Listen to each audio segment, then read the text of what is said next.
اللہ وہی تو ہے جس نے ستونوں کے بغیر آسمان جیسا کہ تم دیکھتے ہو اتنے اونچے بنائے، پھر عرش پر جلوہ افروز ہوا اور سورج اور چاند کو کام میں لگا دیا۔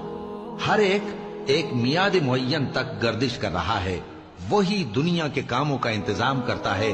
اس طرح وہ اپنی آیتیں کھول کھول کر بیان کرتا ہے کہ تم اپنے پروردگار کے روبرو جانے کا یقین کرو۔ اور وہی ہے جس نے زمین کو پھیلایا اور اس میں پہاڑ اور دریا پیدا کیے اور ہر طرح کے میووں کی دو دو قسمیں بنائیں۔ وہی رات کو دن کا لباس پہناتا ہے۔ غور کرنے والوں کے لیے اس میں بہت سی نشانیاں ہیں۔ اور زمین میں کئی طرح کے قطعات ہیں ایک دوسرے سے ملے ہوئے، اور انگور کے باغ اور کھیتی اور کھجور کے درخت۔ بعض کی بہت سی شاخیں ہیں اور بعض کی اتنی نہیں ہوتی، باوجود کہ پانی سب کو ایک ہی ملتا ہے۔ اور ہم بعض میووں کو بعض پر لذت میں فضیلت دیتی ہیں